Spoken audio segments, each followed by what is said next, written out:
Chaos Packing Suite accède à plusieurs sources de données. Sa propre base de données qui contient les informations essentielles à son fonctionnement. Au format HFSQL, elle est en mode lecture et écriture. La base de données de l'ERP en mode lecture uniquement. Chaos Packing Suite a besoin d'informations qui ne sont pas présentes dans l'ERP. Pour pallier à ce manque, les fichiers clients, fournisseurs, articles, dépôts et emplacements sont délocalisés dans la base HFSQL, auxquelles les données manquantes sont ajoutées.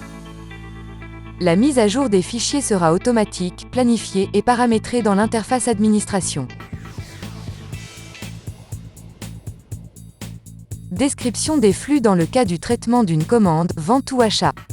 Celle-ci est extraite de l'ERP et traitée par Chaos Packing Suite. Suite au traitement, le résultat est renvoyé dans l'ERP via un module de transfert de données.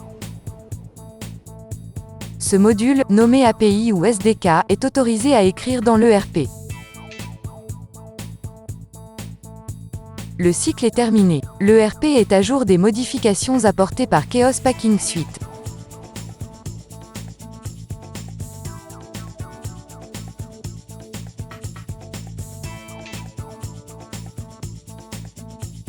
Chaos Packing Suite, interface administration. Ouverture des paramètres de synchronisation entre les différentes bases de données. Il est possible de synchroniser indifféremment chaque fichier. Les articles, les dépôts et emplacements, les clients et les fournisseurs. Rendre actif la synchronisation voulue et paramétrer les options de planification.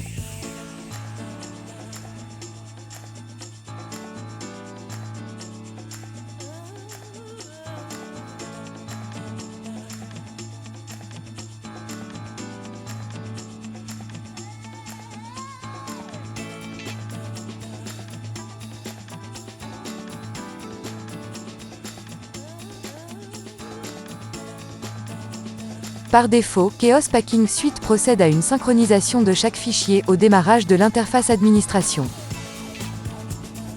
La liste des synchronisations qui ont été effectuées est disponible à droite de l'écran d'accueil. La sélection d'un bouton « Avion » lance la synchronisation du fichier associé.